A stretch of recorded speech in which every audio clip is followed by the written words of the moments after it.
Alhamdulillahirabbil alamin wassalatu wassalamu ala asyrafil anbiya'i wal mursalin wa ala alihi wa sahbihi wa man tabi'ahum bi ihsanin ila yaumiddin. Rabbana shrah lana sudurana wa yassir lana umurana wahlul 'uqdatam min alsinatina yafqahu qawlana amma ba'd. Assalamualaikum warahmatullahi taala wabarakatuh. Alhamdulillah, alhamdulillah, pertamanya marilah kita sama-sama bersyukur kepada Allah Subhanahu Wa Taala kerana dengan limpah dan kurnianya, dengan taufik dan hidayahnya, dengan mahabbah dan mawaddahnya, dapat lagi kita sama-sama berkumpul untuk meneruskan lagi pengajian kita, pengajian Usrah bulanan kita, yang mana insya-Allah pada kali ini, sesi kali ini dan seperti mana sesi-sesi sebelum inilah, kita akan sama-sama memahami dan menghayati ayat suci Al-Quran dengan dibantu dengan tafsir yang dinamakan sebagai Tafsir Al-Munir karangan Dr. Wahbah Az-Zuhaili, seorang ulama Syria. Jadi alhamdulillah kita dah sampai ke surah yang ke-111. 111 kan. So kita ni dah nak sampai ke penghujungnya. Surah dalam Quran ni ada 114, so kita dah 111. Okay, surah Tabbat Yada ni pun, Al-Lahab ni, surah Tabbat Yada ni surah yang kita biasa dengar, kita biasa baca. Jadi kita dah sampai ke penghujung dan insya-Allah ada baki sedikit lagi 3 kul yang selepas surah Al-Lahab ni. InsyaAllah kalau sempat saya cuba kita sama-sama baca surah Al-Lahab ini dan juga surah Al-Ikhlas. InsyaAllah kalau sempat. Kalau tak, Tabbat Yada sahaja. Nanti 3 kul kita masukkan dalam sesi yang terakhir. InsyaAllah. Okay. Jadi tanpa melengahkan masa, kita terus masuk kepada surah Al-Lahab. Surah yang kita akan bincangkan pada hari ini. Surah ini juga dikenali sebagai surah Al-Masad. Tengok dalam kurungan tu, dalam skrin kita ni. Inilah buku teks kita, buku yang kita pakai, tafsirnya. So, surah Al-Lahab ataupun surah Al-Masad.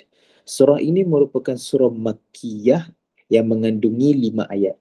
So, surah ini adalah surah Makkiyah yang mengandungi 5 ayat. Dan seperti mana dalam kelas-kelas kita yang sebelum ni, kita selalu ulang kan, Makkiyah Madaniyah, Makkiyah Madaniyah.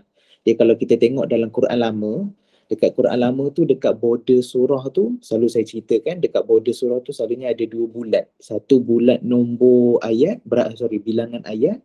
Satu bulat lagi dia cerita Makki Madani. Kalau dalam Quran-Quran sekarang ni, saya perasan dia dah tak ada kat situ dah. Dia ada dekat muka surat belakang, kat isi kandungan tu, ada senarai surah sekali dengan dia bagi tahu Makki ke Madani. Kan? Okay, jadi, surah-surah Makkiyah adalah surah-surah yang diturunkan oleh Allah Subhanahu Wa Taala kepada Nabi SAW sebelum Nabi SAW berhijrah dari Mekah ke Madinah. Nabi Muhammad SAW, dia dilahirkan di Mekah, dia orang Mekah, dia asal Mekah, dia dibesarkan di Mekah, daripada kecilnya sampai ke remajanya sampai ke besarnya, sampailah dia ditabalkan menjadi Nabi. Waktu tu beliau masih berada di Mekah. Okay. Jadi mana-mana ayat Quran yang turun ketika mana Nabi SAW masih lagi duduk di Mekah. Dia masih lagi berada di Mekah, duduk di Mekah, kita namakan sebagai surah-surah ataupun ayat-ayat Makkiyah. Manakala apabila Nabi SAW dia berhijrah, sebab lepas tu Nabi SAW Allah perintahkan dia dan juga orang mukmin ketika itu untuk berhijrah, pindah, pergi ke Madinah dan membentuk negara Islam di sana. Jadi bila Nabi SAW dengan para sahabat berhijrah dari Mekah ke Madinah, so mana-mana ayat Quran yang turun bila Nabi SAW dah berhijrah ke Madinah, dah jadi orang Madinah, so itu kita panggil sebagai surah-surah Madaniyah. Okay, boleh? So itu adalah Al-Makki dan Al-Madani. Jadi surah Al-Lahab ni adalah surah Makkiyah. Logiknya kenapa dia surah Makkiyah, sebab Al-Lahab ni dia cerita tentang Abu Lahab. Abu Lahab ni waktu Nabi SAW masih lagi berada di Mekah. So itu kisah berkaitan dengan Abu Lahab. Nama surah ini dinamakan surah Al-Masad kerana berdasarkan ayat terakhir yang terdapat di dalam surah ini, iaitu firman Allah Subhanahu Wa Taala dalam ayat surah Al-Masad ni. Kita akan tengok dalam ayat kelima, fi jidiha hablum min masad. So masad. So disebabkan tu nama surah ni dinamakan sebagai surah Masad. Masad ni adalah tali. Tali daripada sabut. Tali lah. Tali. Senang cerita tali. So apa kena mengena tali dengan surah ni? Nanti kita akan tengok. Apa kena mengena tali dengan surah ni.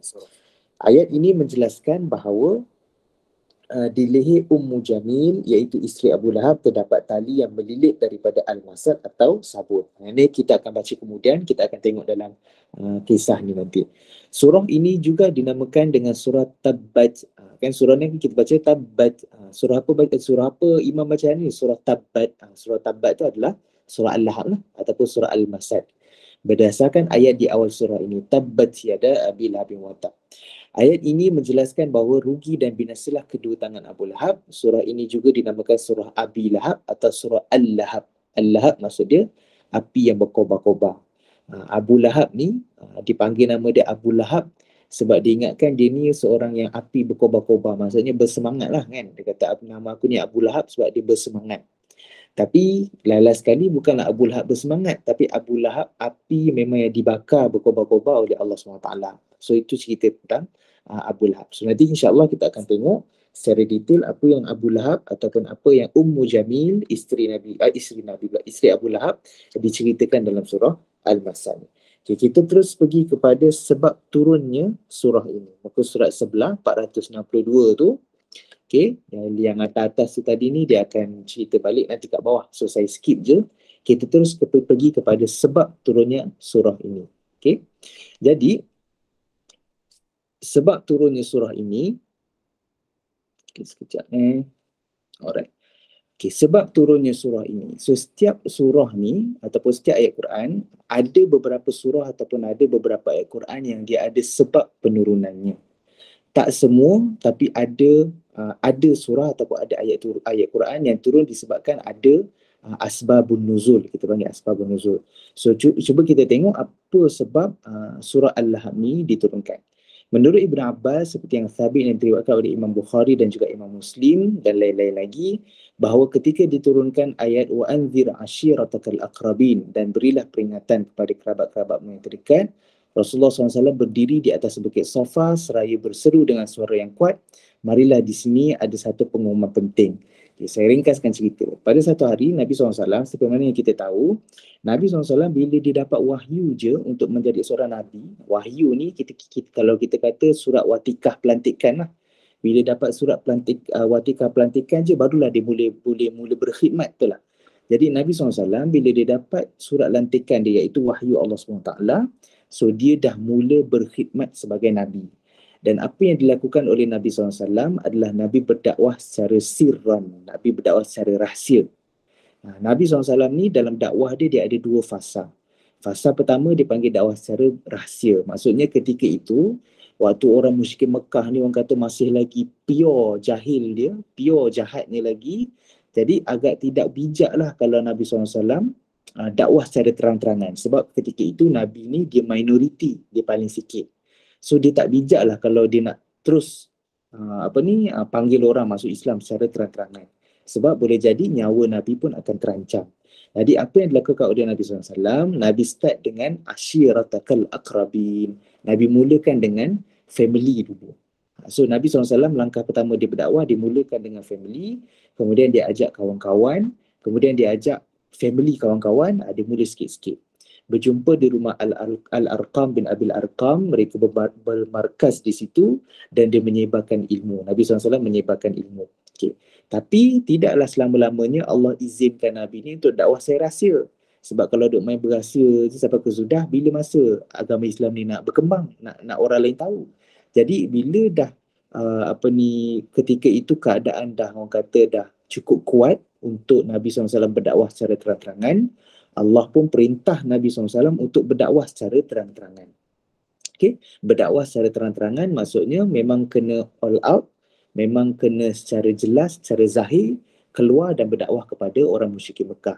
Jadi apa yang Nabi SAW buat, Nabi SAW tidak kata, tunggulah dulu, boleh nego pula dengan Allah kan, tunggulah dulu ya Allah, macam tak yakin lagi, tak. Bila Nabi SAW dapat je perintah tu, Nabi terus pergi panjat ke bukit Safa. Okay, kenapa Nabi panjat ke bukit Safa? Sebabnya Nabi nak dapatkan perhatian orang ramai, nak dengar apa yang Nabi sampaikan. Kalau hari ni, kalau kita nak sampaikan mesej, kita tak payah kena panjat bukit mana-mana kan, naik Gunung Kinabalu ke, nak sampaikan mesej tak perlu. Sebab hari ni kita ada teknologi. Ada benda kita nak sampaikan, kita boleh masuk ke WhatsApp, kita boleh masuk ke Facebook, ke email, macam-macam tempat kita boleh masukkan. Sambil kita duduk-duduk, sambil baring, sebelum tidur pun kita boleh share benda yang kita nak share. Tapi pada zaman Nabi SAW, so Nabi SAW panjat ke Bukit Safa. Apabila Nabi panjat ke Bukit Safa, Nabi pun panggil, wahai orang musyrikin, wahai orang Mekah. Bila Nabi panjat bukit tu, so kalau ni bukit, depan tu kira orang lah, orang ramai lalu lalang dan sebagainya. So Nabi pun panggil, wahai orang Mekah, marilah berkumpul kat sini, aku nak bagi tahu benda. Okay, kemudian apabila mereka berkumpul, soalan pertama yang Nabi SAW tanya adalah, Nabi SAW dalam bila dah kumpul semua, Nabi kata, percayakah kamu semua sekiranya aku kata di belakang gunung ni, di belakang bukit ni, dalam perenggasan kan, setelah mereka berkumpul, Nabi SAW berkata, apa pendapat kamu semua jika aku memberitahu kamu bahawa terdapat tentera berkuda yang bersenjata di sebalik bukit ini? Adakah kamu mempercayai aku? So Nabi SAW dah kumpulkan semua orang Mekah. Nabi SAW ni, untuk makluman semua hadirin dan hadirat kan, Nabi SAW ni, dia bukan orang biasa kat Mekah. Sebab atuk Nabi SAW, Abdul Muttalib, adalah orang kata ketua ketika itu. Kalau level kita ni level Perdana Menteri lah, kan. Jadi ini cucu Perdana Menteri, kan. Cucu Perdana Menteri, kemudian pakcik Nabi jadi Perdana Menteri pula kan. So anak buah Perdana Menteri. So Nabi SAW ni bukan orang biasa-biasa, tak. Tapi Nabi SAW tidaklah orang kata bermegah dengan pangkatnya tu. Tapi Nabi SAW ni bila bercakap orang dengar. Itu yang pertama. Yang kedua adalah Nabi SAW ni dikenali dengan seorang peribadi yang baik. Orang Mekah semua cakap Nabi dia baik. Jadi bila Nabi Muhammad yang bercakap, seorang dengar, orang berkumpul. Jadi bila mereka dah berkumpul, Nabi kata, Nabi tanya satu soalan yang sebenarnya tak ada pun, tapi nanti kita tengok apa kaitannya. Nabi kata, wahai orang Mekah, kalau aku cakap belakang bukit, Nabi kan duduk atas bukit, so maksudnya Nabi duduk atas bukit, orang ada kat depan bukit, so Nabi kata, percaya tak dekat belakang bukit ni, so Nabi je lah yang boleh nampak sebab Nabi duduk atas bukit kan. Nabi kata, percaya tak kamu semua sekiranya aku kata ada askar dekat belakang bukit ni yang tengah get ready untuk serang kita. Nak pusing, nak serang kita. Adakah kamu semua mempercayai aku? Itu Nabi tanya. Kemudian apa orang musyrikin Mekah, orang jahil Mekah yang cakap, dia kata apa? Kami tidak pernah melihat kamu berdusta. Nabi SAW tidak pernah berdusta. So orang musyrikin Mekah sendiri tahu Muhammad ni dia cakap mesti benar. Dia tak pernah berdusta. Sebab tu Nabi Muhammad SAW diberi gelaran Al-Amin. Al-Amin maksudnya bercakap benar. Bahkan sampailah Nabi SAW dah berdakwah secara terang-terangan pun, orang yang beriman dengan Nabi mestilah percaya kat Nabi kan. Orang yang musyrikin Mekah yang tak beriman dengan Nabi pun, walaupun dia kutuk Nabi, dia ejek Nabi dan sebagainya, tapi dari sudut orang kata penjagaan barang, dia masih lagi bagi Nabi untuk Nabi jaga barang dia. Sebab dia tahu yang dia tak percaya dengan Muhammad ni adalah kata-kata dia tentang Tuhan. Tapi yang masih dipercaya dengan Muhammad adalah integriti dia jaga barang, amanah dia tak hilangkan barang. So orang musyrik Mekah pun percaya dengan Nabi. So apatah lagi orang yang beriman ketika itu. Okay, jadi orang musyrik Mekah mereka kata, kami tidak pernah nampak kau ni menipu wahai Muhammad. Kau ni selalu cakap benar, tak pernah lah aku nampak kau ni menipu. So kemudian kenapa Nabi tanya pasal askar tu? Sebenarnya tak ada pun askar kat belakang bukit ni, tak ada. Tapi Nabi nak test kepercayaan orang. Kan bila kita contohlah ada orang nak jual barang kat kita kan, sebelum dia nak orang kata apa nak bagi barang dia tu, dia akan test kepercayaan kepada kita. Percaya tak kepada aku ni yang nak menjual ni? Saya ni nak jual makanan. So percaya tak saya ni seorang chef yang pandai memasak? Macam tu, kena tarik attraction. Bila orang kata, oh dia ni kalau masak ni confirm sedap. So dia tak payah nak explain lebih dah. Dia jual apa je orang beli, jual apa je orang beli kan. Sebab apa? Dia tahu dia ni, kalau dia ni yang jual, masak ni sedap. Macam tu. Jadi Nabi SAW bila dia test, percaya tak orang kat aku? Oh, semua percaya. Okey, jadi barulah Nabi bagi mesej yang dia sampaikan. Nabi kata, sesungguhnya aku ini adalah seorang utusan. So Nabi SAW declare, aku ni adalah Rasul, utusan Allah SWT, pemberi ingatan kepada kalian bahawa kalian berada di ambang seksa yang amat pedih. Nabi kata, aku ni Rasul, utusan Allah, dan aku nak sampaikan yang kamu semua ni berada di ambang seksa yang amat pedih. Sebab apa? Sebab Ada berlakunya penipuan, ada berlakunya pengzinaan di Mekah, ada berlakunya penyembahan berhala, macam-macam berlaku. Jadi itu Nabi SAW, dia berdakwah secara terang-terangan. Okay, jadi bila orang dengar apa yang Nabi sampaikan ni, so orang Mekah ketika itu terbahagi kepada dua. Ada yang percaya dengan Nabi, yang percaya ni yang memang dah beriman lah, yang underground dah ikut Nabi ni, so dia makin semangat lah, makin kuat. Oh, Nabi Muhammad dah dakwah secara terang-terangan, so dia makin lagi percaya.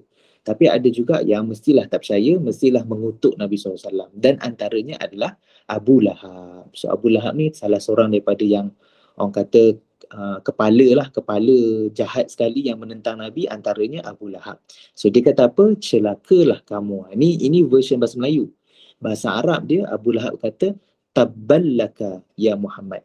Tabballaka ya Muhammad. Tabban ni jangan duk amal lah bahasa Arab ni kan takut marah kat Arab mana-mana kan tengah buat umrah, tabbalaka, tak boleh. Tabbalaka ni satu benda yang tak elok lah, celakalah kamu kan.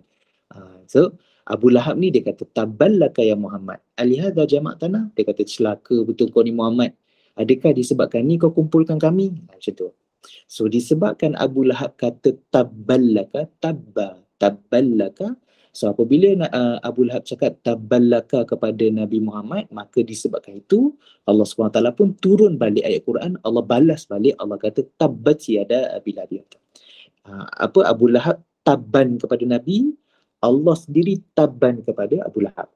Sebab itulah ayat ini diturunkan, sebab ayat ini turun untuk orang kata apa, untuk mencerca Allah SWT menghina Abu Lahab yang mengutuk Nabi SAW. Okay, boleh So itu yang sebab penurunan. Dia ada lagi yang bawah-bawah tu, itu semua huraian yang dipanjang. So saya rasa untuk sebab penurunan setakat tu je. So insyaAllah kita pergi kepada ayat Quran surah surah Al-Lahab ni ataupun surah Al-Masad. Okay. Ayat 1 sampai 5 insyaAllah. Okay, kita tengok ayat Quran ni. Allah Subhanahu Wa Taala berfirman, A'udzu billahi minasyaitonir rajim. Bismillahirrahmanirrahim.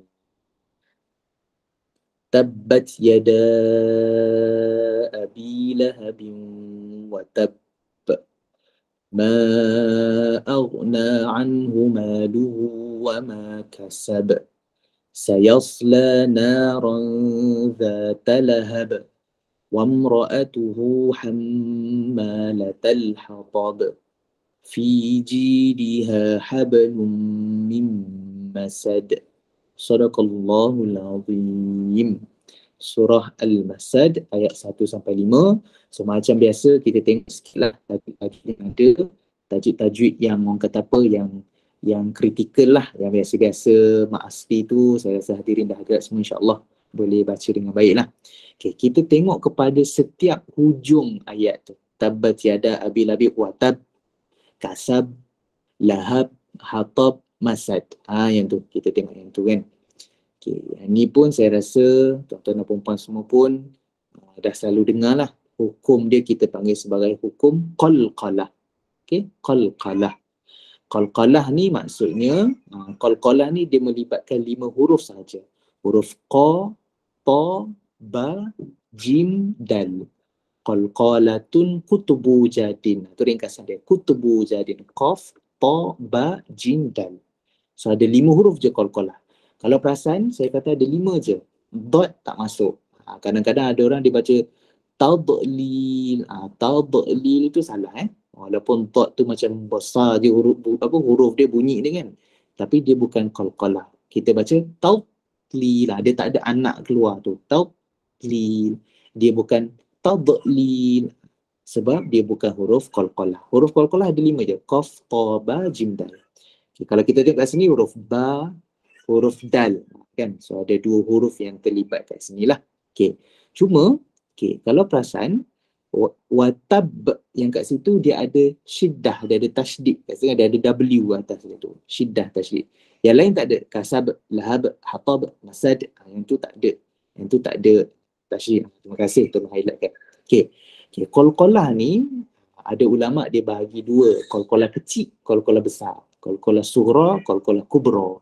Tapi ada ulama lain perincikan lagi, dia ada qalqalah kecil, qalqalah besar, qalqalah besar lagi daripada yang besar tu. Qalqalah sughra, kubra dan akbar. Okay. Qalqalah kubra ataupun qalqalah besar ni adalah di setiap penghujung ataupun di setiap tempat kita berhenti, kan. Tabbat yada abi lahabin wa tab, kita pilih kan, ma aghna anhu malu wa ma kasab. Kasab tu saya ambil kat situ, kasab. So kita tak bolehlah berhenti ma aghna anhu maluhu wa ma kasab. Kasab macam tu je tak nak lah. Ataupun nara zata lahab, hatab, masad, dia macam orang kata tak habis lagi sebut tu. So qalqalah ni dia kena ada macam ada pantulan sikit belakang tu. Kalau ustaz saya dulu dia mengajar mengaji, dia kata macam kita ni waktu budak-budak kecil, dia kan budak-budak kecil kakinya kecil, tapi kadang-kadang dia suka pakai selipar orang besar. So bila dia jalan tu, selipar belakang tu duk main sentuh belakang dia kan, sebabnya kakinya kecil tapi pakai selipar besar. So ustaz saya kata itulah qalqalah, dia mesti ada pantulan kat belakang tu. Tabbat apa ni, ma aghna anhu maluhu wa ma kasab. Kasab naran zata lahab wa imra'atuhu hammalatal hatab fi jidiha hablum min masad. Dia mesti ada belakang dia tu sikit. Cuma beza dengan nombor satu tu, itu yang akbar, itu yang qalqalah yang berat lagi. Tadi tu dah berat dah, ni berat lagi. Sebab apa? Sebab dia ada tasydid tu, dia ada syiddah tu. So kita tak boleh baca tabbat yada abi lahabin wa tab. Wa tab. Kalau yang tadi betul, kasab, lahab, hatab, masad, itu betul. Tapi yang first ni sebab dia ada tasydid, dia kena tahan sikit. Tabbat yada abi lahabin wa tab. Dia ada wa tab. Dia ada apa ni, lebih sikit dia punya syiddah tu, qalqalah dia tu dia ada tahan sikit, wa tab. Tak boleh tabbat yada abi lahabin wa tab. Wa tab itu yang lain tu betul, kasab, lahab, hatab, masad, yang tu betul. Tapi yang first tu wa tab. Okey. Qulil haqq. Kan contoh ni contoh lain al-haqq. Kalau kita berhenti qulil haqq. Contohnya lah. Ataupun perkataan qitun. Ni perkataan biasa bahasa Arab dia. Qitun, hadzal qit. Contohnya kita nak berhenti hadzal qit. Dia mesti ada tahan tu. Barulah. Macam tadi al-haqq. Macam tu. Wa tab. Dia mesti ada tahan sikit. Sebabnya dia lain sikit daripada qalqalah kubra, dia ada tasydid. Okey, boleh So tu yang pertama. Dan yang kedua, yang terakhir sikit dia lagi lah. Ayat nombor 5 tu. Fi jidiha hablun. Fi jidiha hablun. Itu pun kena baik-baik. Ha hablun. Kat situ. Ada dua huruf ha kalau ikutnya. Satu ha bulat. Satu lagi ha, orang panggil ha pedas. Kan? Ada orang dia tersamakan. Dua-dua ha bulat. Fi jidiha hablun. Dua-dua ha bulat tak boleh. Ataupun dua-dua ha pedas. Fi jidiha hablun. Tak boleh lah. Dia kena satu-satu. Fi jidiha hablun. Sebab tu saya kata tajwid ni apa? Tajwid ni adalah memberikan hak setiap hurufnya mengikut hak masing-masing. Kalau dia tu ha, bagilah hak dia ha. Janganlah bagi hak dia habdas pula. So dia salah rumah. Macam tu. Boleh So itulah insya-Allah sedikit berkaitan dengan tajwid. Satunya tadi qalqalah di setiap penghujung. Cumanya yang nombor satu tu dia ada tasydid. So dia kena tahan sikit. Watab. Janganlah lama-lama sangat pula. Sesak nafas pula. Tengok watab. Tak keluar-keluar lah kan. So watab. Macam tu. Dan yang kedua, perbezaan ha bulat dengan ha pedas. So itu kena berhati-hati. Okay. So itu saja insya-Allah berkaitan dengan tajwid. So kita terus pergi kepada ayat Quran, muka surat tafsiran dia lah, muka surat 464. Terjemahan dia nanti saya bacakan satu-satu ikut ayat Quran. Okay, firman Allah Subhanahu Wa Taala, tabbat yada abi lahabin wa tab. Celakalah kedua tangan Abu Lahab dan sesungguhnya dia memang celaka dan rugi. So Abu Lahab dikutuk Nabi, Allah SWT kutuk dia balik. Dan tak adalah kerugian lebih besar melainkan apabila Allah sendiri yang kutuk kita. Nauzubillah lah kan. So kalau manusia kutuk kita ni kadang-kadang betul lah silap kita, tapi kadang-kadang orang kata apa, dia yang buat jahat kan. So manusia ni kita tak ambil kira sangat. Yang kita takutkan adalah kecelakaan daripada Allah SWT. Maksudnya binasalah tangan Abu Lahab, rugi dan sia-sia sahajalah segala usahanya. Ungkapan ini secara majas membawa maksud pemberitahuan tentang kerugian dan kecelakaan Abu Lahab. Dalam masa yang sama, ia juga merupakan satu doa kepada Abu Lahab supaya ditimpa kecelakaan dan kebinasaan. So, apa kena mengena dengan tangan Abu Lahab celaka ni? Sebabnya Abu Lahab ni banyak buat jahat pada Nabi SAW.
Hello, Assalamualaikum. Dengar suara? Dengar, tak dengar. Hilang pula internet tadi tiba-tiba. Okey. Okey, sama balik.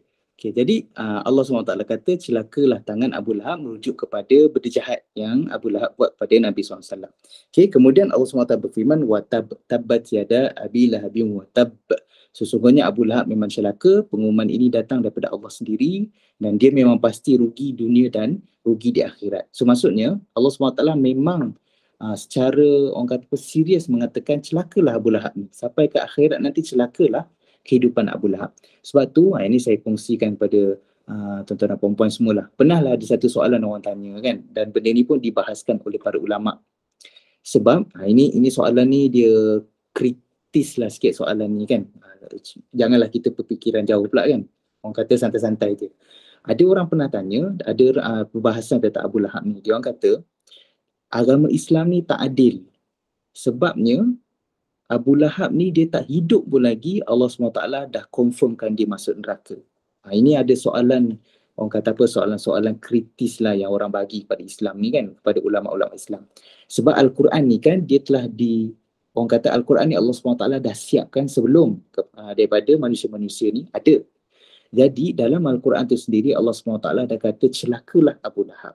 Sebelum Abu Lahab tu hidup lagi di atas muka bumi. Jadi dia orang kata mana keadilannya Islam ini apabila Allah SWT ni dah confirmkan orang masuk neraka walaupun dia belum lagi hidup di atas muka bumi. Okay.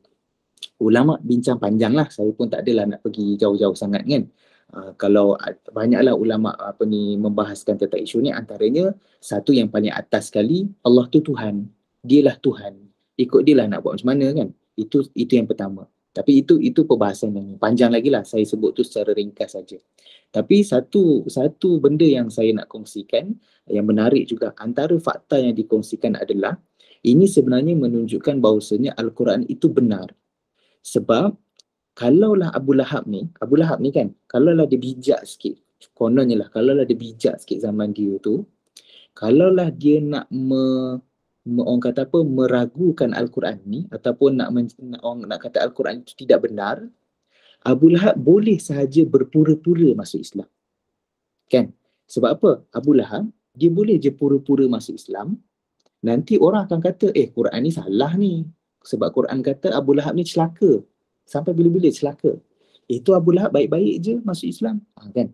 So kalau Abu Lahab ni berpura-pura je masuk Islam pun sebenarnya dia boleh merosakkan orang kata apa, kesahihan Al-Quran tu. Tapi nak kata benarnya Al-Quran ini dan nak katanya Allah SWT tahu makhluk dia, maksudnya Allah lah tahu makhluk dia ni macam mana kan, hati dia, dalam luaran dia. So Allah memang kata Abu Lahab ni celaka sampai ke sudah. Sampai ke akhirat ke, sampai ke dia nak mati pun dia takkan terima Islam ni. So benda itu dibuktikan dalam Al-Quran. So tabbat yada Abi Lahab wa tab menunjukkan bahawasanya pengumuman ini datang daripada Allah sendiri dan dia memang pasti rugi di dunia dan juga rugi di akhir. So itu berkaitan dengan Abu Lahab. Abu Lahab seperti yang diketahui merupakan bapa saudara kepada Nabi SAW. Namanya adalah Abdul Uzza. Uzza ni adalah nama berhala. Kalau zaman Nabi dulu dah ada berhala ni banyak, sampai ke dalam Kaabah yang kita duk kiblatkan sekarang ni pun penuh berhala, penuh berhala-berhala yang disembah. So salah satu berhala tu nama dia Uzza. So Abdul Uzza maksudnya hamba kepada Tuhan Uzza tu. Macam kita sekarang ni Allah SWT, Nabi SAW sarankan pakai nama Abdullah, Abdul Rahman, Abdul Rahim, nama-nama Allah, hamba kepada Tuhan. So yang ni Abdul Uzza, hamba kepada Uzza, patung berhala Uzza. Okay? So itu Abu Lahab. Okay, seterusnya kita tengok perenggan seterusnya. Allah SWT kata, ma aghna anhu maluhu wa ma kasab. Ma aghna anhu maluhu wa ma kasab. Harta bendanya dan apa yang ia usahakan tidak sedikit pun memberi faedah. Abu Lahab ni macam saya kata, atuk Nabi kan Abdul Muttalib adalah ketua Mekah. So bapa Nabi, pakcik Nabi, Abu Lahab semua ni semua anak, orang kata anak Perdana Menteri kalau kita sebut. Saya tidaklah nak berpolitik ini nak bagi mudah nampak aja kan. So maksudnya anak Abdullah, bapa Nabi tu anak kepada Abdul Muttalib. Abu Lahab ni pun pakcik Nabi pun sama juga. So mereka ni semua adalah orang-orang berpengaruh di Mekah. So Abu Lahab ni lagi-lagi lah dia ni memang mengumpul harta. Dia ada banyak harta dan sebagainya. Kan waktu zaman dia di Mekah dulu. So Allah SWT kata harta bendanya dan apa yang dia usahakan tidak sedikit pun memberikan faedah.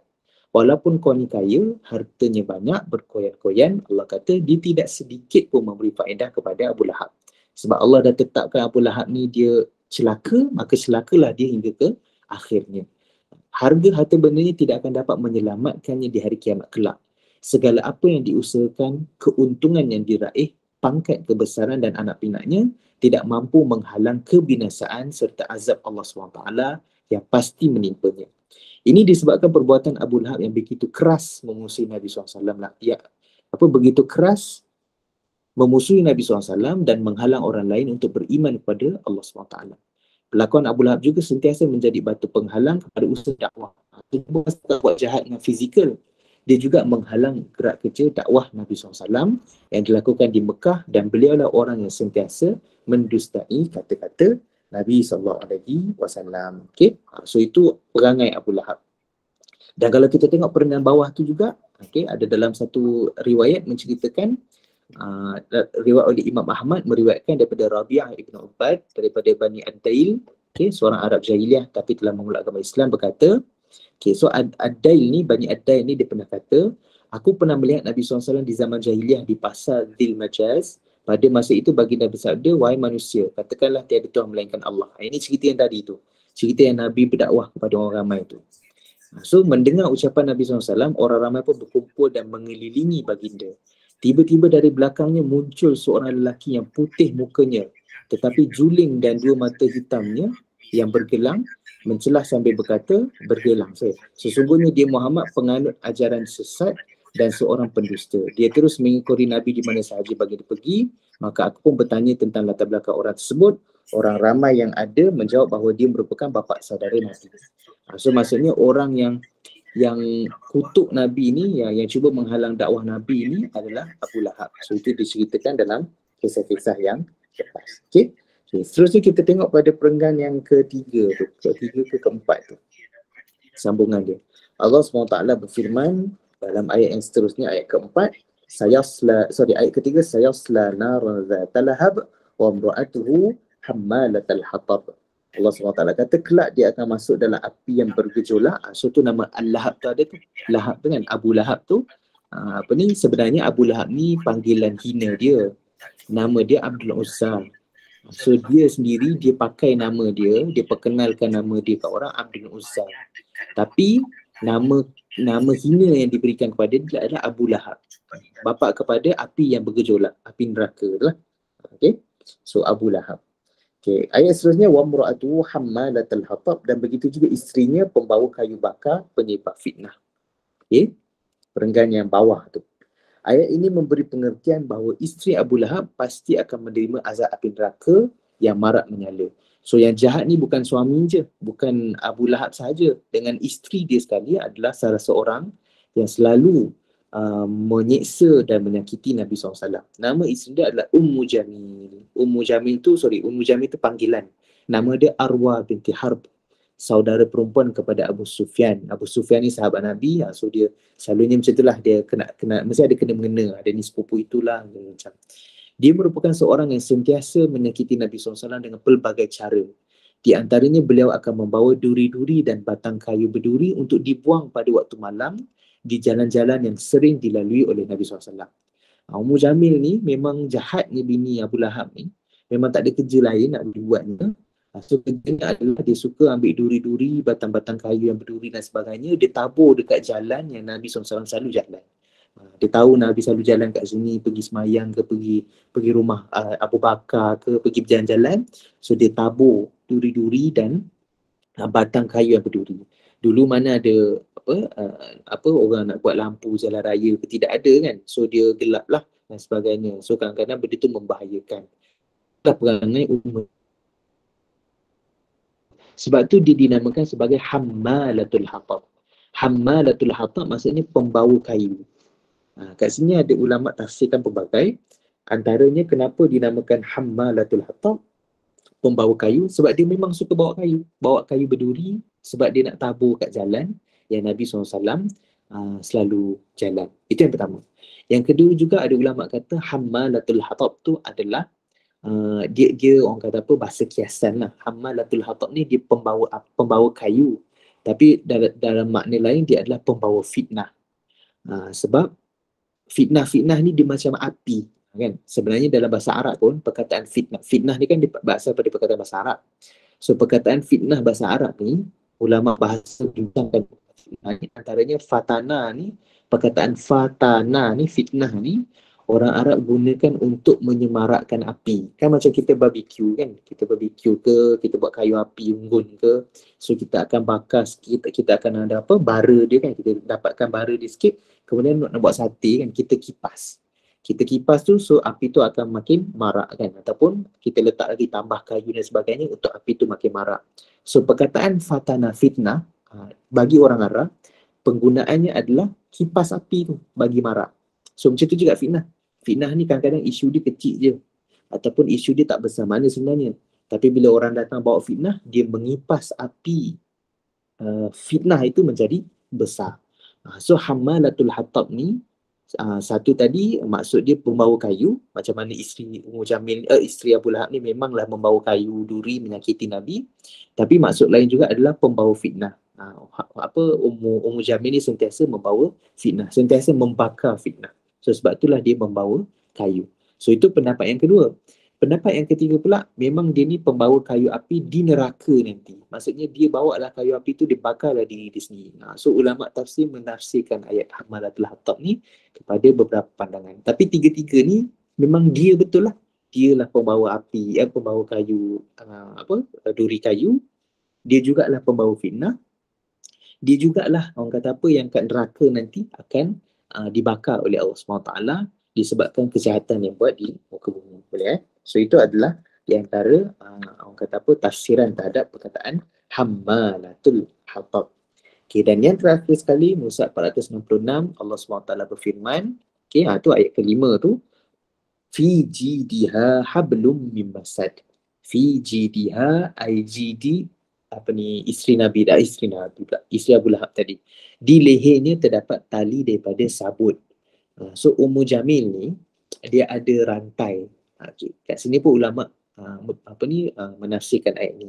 So ayat ini memberi pengertian bahawa di leher isteri Abu Lahab terdapat tali yang melilit diperbuat daripada sabut yang akan memudahkan api untuk membakar dirinya.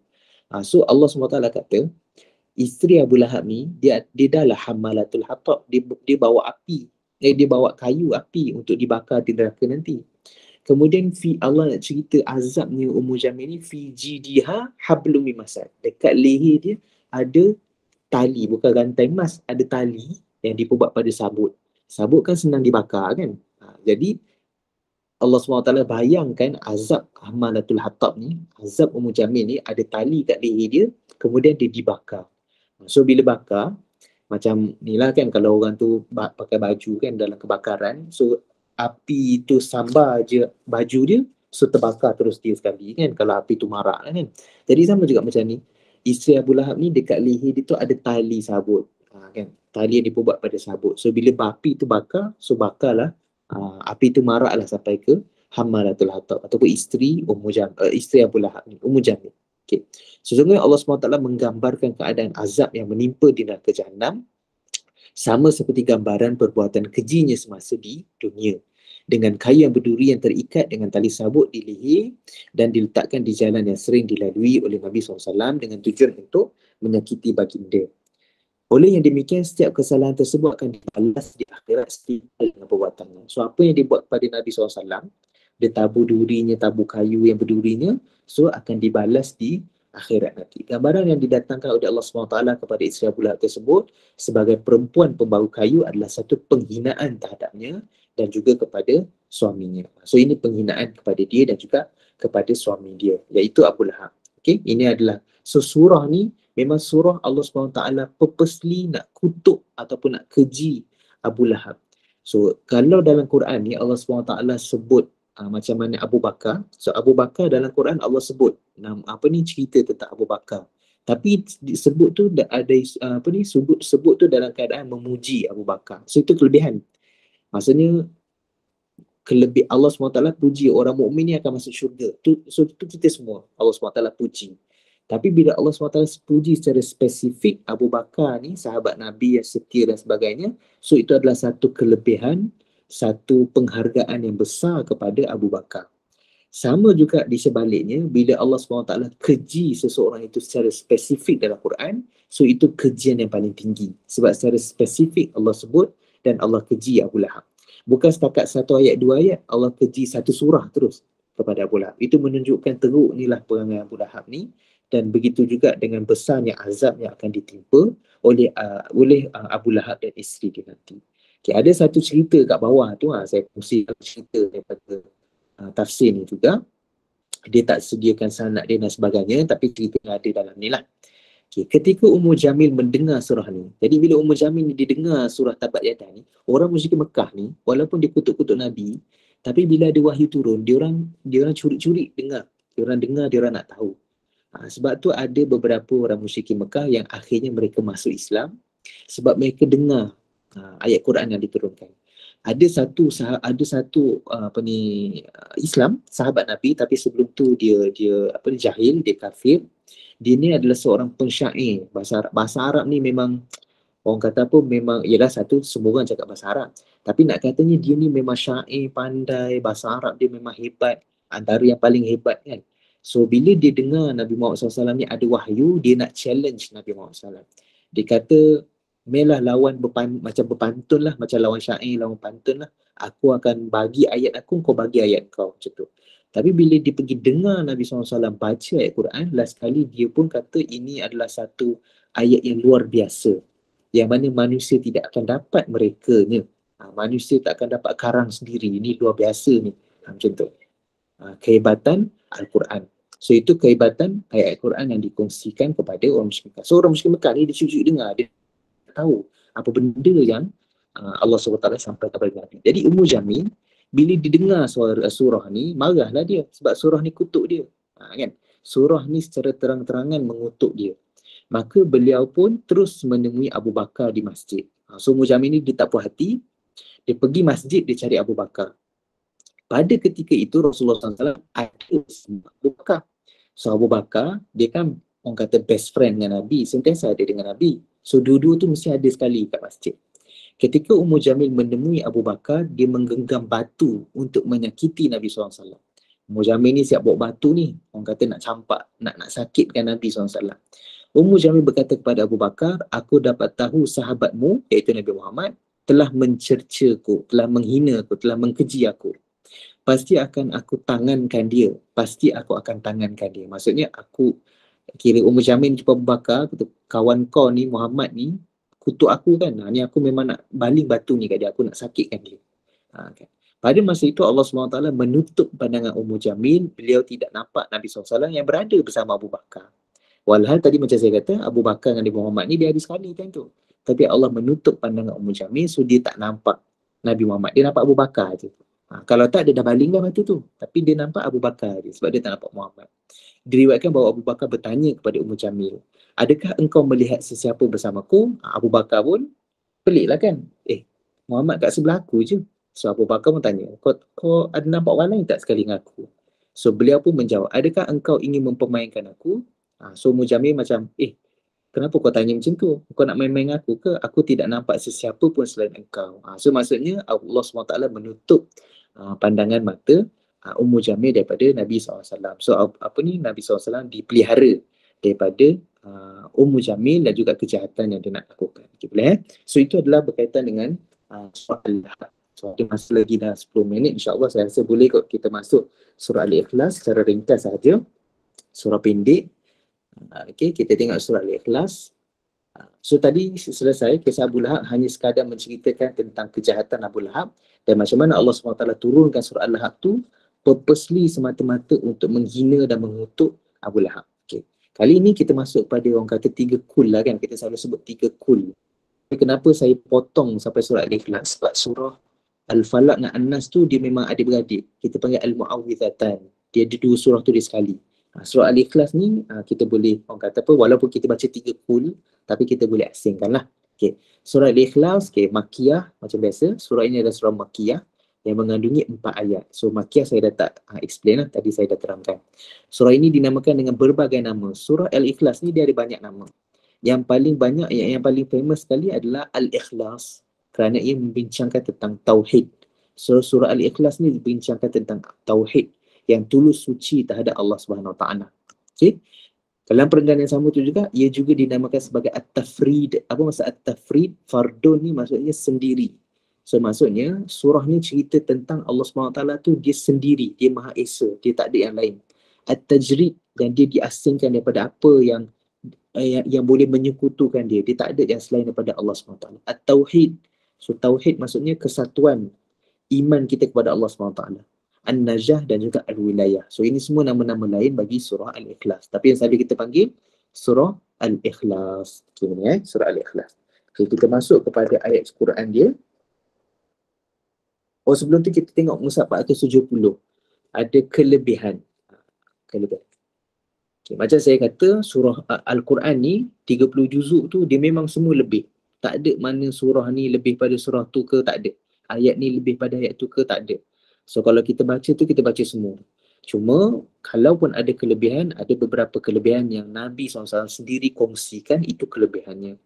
Antaranya adalah surah Al-Ikhlas. Okay? Surah Al-Ikhlas ni antara kelebihannya adalah, kita tengok tu ada yang riwayat kat bawah tu, hadis kat bawah tu, daripada Imam Bukhari, Abu Daud dan An-Nasai. Okay, Rasulullah SAW pernah menceritakan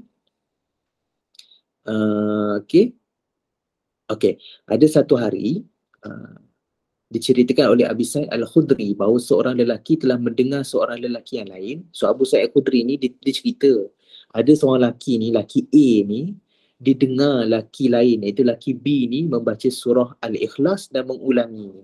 So adalah seorang contohlah seorang pemuda ni, dia selalu baca surah Al-Ikhlas, dia ulang je surah Al-Ikhlas tu. So orang yang dengar tu dia pun cakap dan dia pun mengejek lah. Dia kata, surah Al-Ikhlas dia baca surah yang sama je, ulang yang sama je. So seolah-olah lelaki ini memperkecilkannya. So apa yang bila Nabi SAW dengar, baginda lalu bersabda, Walladhi nafsi biyadihi innaha la ta'dilu thuluthal Qur'an. Walladhi nafsi biyadihi innaha la ta'dilu thuluthal Qur'an. Demi Allah yang jiwaku berada di dalam genggamannya, sesungguhnya surah tersebut menyamai 1/3 Al-Quran. So Nabi SAW kata kelebihan surah Al-Ikhlas adalah satu surah yang pendek ini, 4 ayat ini, tapi dia sama dengan 1/3 daripada Al-Quran. 1/3 daripada Al-Quran. Banyak tu, 1/3 daripada Al-Quran kan. Okay, jadi baca surah Ikhlas ni, pahala dia adalah sama seperti baca 1/3 Al-Quran. So kalau baca 3 kali, sebab tu ketika baca 3 kali kan, Qul Huwallahu Ahad ni, samalah macam 3/3 lah kan keseluruhan Al-Quran. Tapi ulama mengatakan satu, memang pahala dia tu adalah 1/3 Al-Quran. Tapi ulama yang kedua pula kata, surah Al-Ikhlas ni walaupun dia ringkas, tapi sebenarnya dia adalah ringkasan terhadap 1/3 Al-Quran. Dalam surah Al-Ikhlas tu dia cerita tentang tauhid, yang mana tauhid adalah salah satu cabang besar dalam Al-Quran. So baca surah Al-Ikhlas adalah seakan-akan seperti membaca 1/3 Al-Quran dari sudut topiknya. So walau bagaimanapun, dua-dua tu kita terima. 1/3 pahala pun ya, 1/3 isi kandungan pun ya. Yang penting baca, jangan tak baca kan, nanti berkira pula kan, tak naklah baca, dia bukan 1/3 pahala, so tak nak baca lah, tak boleh lah. Kok mana kita baca, insyaAllah ada pahala. Okay, boleh? Okay, so kita terus sambung kepada tafsiran dia, muka surat 472. Sebabnya surah Al-Ikhlas ni dia straightforward, maksud dia kan, so kita boleh teruskan. Allah SWT berfirman dalam surah Al-Ikhlas, A'udzubillahi minasyaitonirrajim, Bismillahirrahmanirrahim. A'udzubillahi minasyaitonirrajim, Bismillahirrahmanirrahim. Qul huwallahu ahad, Allahus samad, lam yalid wa lam yulad, wa lam yakul lahu kufuwan ahad. Sadaqallahul azim. Yang ni samalah belakang tu. Ahad, as-samad, yulad, ahad, kan? So ini semua qalqalah kubra, bukan akbar. Akbar dia kena ada tasydid. Cuma tadi kan nombor 3 tu, lam yalid wa lam yulad. Yalid, yalid tu pun sebenarnya dia adalah qalqalah, tapi dia qalqalah surah, qalqalah kecil. Kenapa dia kecil? Sebab dia bukan masa kita berhenti, masa kita wakaf. Kalau qulullahu ahad, Allahu samad, itu kita berhenti, so dia jadi kubra. Tapi kalau dia duduk tengah-tengah, time kita tengah baca, kita tak berhenti, dia panggil qalqalah surah. Dia kecil je. Lam yalid wa lam, dia macam dengar tak dengar je. Kita yang baca je tahu kan. Lam yalid wa lam yulad, kan. Yulad, hujung tu barulah di kubra kan, dibesarkan. Tapi tengah tu lam yalid, dia ringan je, dia nipis saja. Okey, tu qalqalah surah. Okey, kita terus pergi pada tafsiran dia, ada sedikit masa lagi. Okay, Allah SWT berfirman, katakanlah wahai Muhammad, dialah Allah yang Maha Esa. Qul huwallahu ahad. Allah tu ahad. Allahu ahad maksudnya Allah itu Esa. Wahai Rasulullah, kepada mereka, katakanlah wahai Rasulullah kepada mereka yang bertanya kepada kamu tentang sifat-sifat Tuhanmu, dialah Allah yang satu. Artinya Esa pada zatnya dan sifatnya, tiada sekutu baginya. Tak ada. Apa maksud sekutu ni? Dia tak ada yang lain bagi dia. Kalau kita nak beli barang, contohnya orang kata apa, ubat gigi pun dia ada banyak produk, dia banyak brand. Colgate ada, apa lagi selain Colgate, Sensodyne ada, macam-macam lah jenama, Safi ada. So dia ada sekutu bagi dia. Maksudnya kita ambil jenama Colgate pun okey, tak ambil jenama Colgate pun tak apa, sebab ada sekutu dia, Safi dan sebagainya. Bukanlah saya nak samakan Tuhan barang, tapi saya nak bagi nampak sekutu tu, maksudnya dia ada option yang lain. Tapi bagi Allah SWT ni, dia ahad, hanya satu sahaja Tuhan yang ada. Ada agama lain, dia banyak Tuhan, so tu agama dia. So agama kita ni adalah, kita percaya Allah tu, Tuhan tu satu. Mana boleh Tuhan tu banyak, kan? Sebab dia paling berkuasa. Bila ada banyak Tuhan, seolah-olah macam ada pembahagian kuasa. Macam tu pula kan. So nanti macam mana kalau clash pula, Tuhan tu tak setuju dengan Tuhan ni. So benda tu mustahil, tak boleh berlaku. Allah tu dia Esa, dia hanya satu sahaja. Okay? Tidak ada sekutu baginya, tiada bandingan dan gandingan. Ini adalah sifat wahdaniyah dan penafian wujudnya sekutu yang lain. Okay, boleh? So kita pergi pada perenggan kedua. Allahus samad. Allah lah tempat berharap. Allahus samad. Yang nombor 2 tu perenggan bawah kan. Allah SWT tu dialah yang Maha Esa, hanya dia sahaja yang menjadi Tuhan kita. So disebabkan itu, hanya kepada Allah sahajalah kita berharap. Kan? Kalau ada 5, 10, 16 Tuhan, so nak berharap kepada mana satu? Sebab tu kalau Tuhan lain, untuk fahaman Greek contohnya, dia ada Tuhan sedih, dia ada Tuhan perang, Tuhan rezeki, Tuhan keberanian. So maksudnya bila dia nak satu benda tu, dia kena cari dulu Tuhan dia mana satu. Habis Tuhan yang kasih sayang ni tak boleh bagi ke kuasa perang? Ataupun Tuhan yang rezeki ni tak boleh bagi ke kegembiraan. Maksudnya dia kena, ni bukan job scope saya. Boleh pula Tuhan ada job scope kan. So, itu kepercayaan mengarut. Kepercayaan kita Tuhan hanya satu, dialah berkuasa kepada segala-galanya. So, itu adalah berkaitan dengan Allahus Samad. Allah itu adalah tempat berharap. Hanya kepada Allah SWT sajalah kita berharap. Okay. Seterusnya, muka surat 473 tu, perenggan yang kedua, Allah SWT kata lam yalid wa lam yulad. Allah SWT tidak beranak dan Allah tidak diperanakkan. Allah ni dia tak kahwin, dia tak ada anak, dan Allah tu sendiri juga dia tak ada mak bapak yang mana dia diperanakkan. Sebab kalaulah Allah itu diperanakkan, dia ada mak bapak, so kalau dia pun Tuhan, yang jadi anak ni Tuhan, so mestilah atas itu lagi hebat pada dia. Kan? So mana boleh? Ataupun kalaulah Allah SWT itu beranak, so dia ada penyambung legasi Tuhan-Tuhan yang selepas itu. So benda tu mustahil, benda tu tak boleh. Kan? Allah SWT tu, dia adalah Tuhan, satu-satunya Tuhan kita. Dia tidak dia tidak beranak dan tidak diperanakkan. Artinya tidak akan lahir darinya anak, tiada sesuatu pun yang lahir dari Allah kerana dia tidak sejenis dengan sesuatu yang lain. Dia laisa kamitslihi syai'. Allah SWT ni tak sama macam yang lain, macam kita ni manusia. Kita tak boleh samakan Allah SWT dengan manusia. Okay? Sebab tu dalam perenggan seterusnya tu, kepercayaan orang Yahudi, kepercayaan orang Yahudi, mereka kata Uzair tu adalah anak Allah. Sebab tu dalam Quran Allah SWT kata inilah orang Yahudi kata waqalatil yahudu Uzairun ibnullah. Orang Yahudi kata Uzair tu anak Allah. So sebab tu dia orang kata sembah betul Uzair tu. Uzair ni cerita Yahudi lah. So dia sembah betul Uzair tu sebab dia kata ini son of God. Macam tu. Waqalatin nasara al-masih ibnullah. Orang Nasrani pula kata Isa tu, Nabi Isa yang kita beriman sebagai seorang Nabi tu, itu Nabi Isa yang kita beriman lah. Dia bukan anak Allah. Dia adalah pesuruh Allah macam mana Nabi Muhammad. Tapi orang Nasrani dia kata Isa tu son of God. So mana satu anak Tuhan ni? Uzair ke Isa ke adik-beradik? So benda tu mustahil. Tak boleh. Allah SWT tak lahir dan dia tidak beranak dan dia tidak beranakkan. Dan yang terakhir sekali walam yakul lahu kufuwan ahad. Okay, perenggan yang seterusnya itu dan tidak ada yang setara dengannya. Apa maksud setara? Yang sama. Tak ada yang sama dengan Allah SWT yang menyerupai, menyamai dan berkongsi. Ini menafikan kewujudan teman dan membatalkan i'tikad orang musyrikin Arab bahawa Allah mempunyai gandingan dalam setiap perlakuannya di mana mereka menjadikan para malaikat sebagai sekutu bagi Allah SWT. Sebabnya ada pemikiran orang musyrikin Mekah, dia menyamakan malaikat tu satu level dengan Allah. Malaikat benda-benda yang ghaib lah, kita tak nampak malaikat. Kita tahu malaikat ada kehebatan dia, kelebihan dia. Tapi walaupun kita beriman adanya malaikat, kita tak meletakkan malaikat tu satu level dengan Allah SWT. So ada orang musyrikin Mekah, musyrikin Arab ni, dia orang sembah malaikat.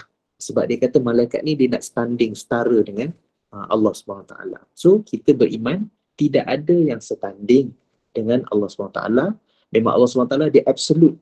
Dialah yang paling berkuasa, tidak ada yang lebih berkuasa daripada dia. Okay? Tidak ada yang boleh menandingi dia, tidak boleh bersama, tidak boleh pun yang rapat dengan dia pun tak ada. Dialah yang paling berkuasa. Sebab kalau tak, fungsi dia jadi Tuhan tu tak ada. Kalau Allah SWT tu ada tandingan, so dia tak ada fungsi menjadi Tuhan. So kita ada option yang kedua pula, Tuhan yang lain. Mana boleh macam tu? So kuasa dia tak ada lah. Kan? Ataupun dia ni mati, Tuhan tu mati. So kalau Tuhan tu mati, kalau dia mati, siapa pula yang mentadbir? So benda tu mustahil bagi Allah SWT. So dialah yang Maha Esa, tidak ada yang sama seperti Allah SWT. So itu ringkasan dia. Ini pembelajaran Tauhid melalui ayat Quran. So dia secara ringkas saja, orang kata benda-benda general, benda-benda umum. Detail dia sebenarnya kita kena pergi kita Tauhid, kita kena belajar lagi dalam kan, berkaitan dengan Tauhid. Sebab ini satu tanggungjawab yang penting untuk kita semua lah. Tidak kata yang belajar pengajar Islam je ke, semua selaku orang Islam, ma'rifatullah tu penting, mengenali Allah tu penting. Macam mana kita nak kita orang kata kalau macam orang interview kan, ada orang interview selalu kan macam-macam orang nak pergi interview, student-student saya pergi interview, kita cakap lah awak nak pergi interview tu kena kenal lah bos tu siapa. Kan yang datang tu yang duduk sebelah awak tu rupanya bos kan, kita tak kenal. Tak tahu dia ni daripada mana kan, jawatannya apa, kod lah tahu dia ni asalnya kat mana, pejabat mana sebelum ni, pindah mana, so kita kenal. Sebab apa? Kita nak something daripada dia, kita nak bekerja di tempat dia, so kita kena kenal lah bos.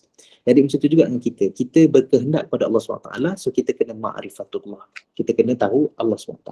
Okay? Jadi saya rasa setakat itu saja. Apa yang baik daripada Allah SWT, apa yang kurang tu daripada diri saya sendiri. Minta maaf tadi terputus pula internet, kan, tak dijangka. So insyaAllah kita ada baki lagi 2 ayat Quran, 2 surah, dan kita akan habiskan insyaAllah. Selesailah kita punya pengajian juzuk 30. Bukanlah saya kata selesai tu, okay, dah habis dah, tak payah belajar lah juzuk 30. Tak, mungkin ada ustaz lain yang mengajar lagi baik, lagi mendalam, tafsirnya yang lebih baik. So insyaAllah bentuk ayat Quran ni dia tak akan sentiasa habis.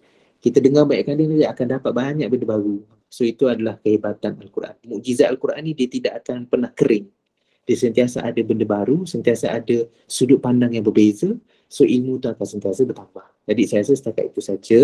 Sekali lagi, apa yang baik daripada Allah SWT, apa yang kurang daripada diri saya sendiri. So setakat itu saja. Wabillahi taufiq wal hidayah. Assalamualaikum warahmatullahi wabarakatuh. A'udzubillahi minasyaitonirrajim. Bismillahirrahmanirrahim. Alhamdulillahirabbil alamin. Wassalatu wassalamu ala asyrafil anbiya'i wal mursalin wa ala alihi washabbihi ajma'in. Allahumma inna nas'aluka ridhaka wal jannah wa na'udzubika min sakhatika wan nar. Allahumma innaka afuwwun karim tuhibbul afwa fa'fu 'anna wa walidina wa jami'il muslimin wal muslimat wal mu'minina wal mu'minat al-ahya'i minhum wal amwat bi rahmatika ya arhamar rahimin. Sallallahu ala sayyidina Muhammadin wa ala alihi washabbihi wasallam walhamdulillahirabbil alamin. Assalamualaikum warahmatullahi wabarakatuh.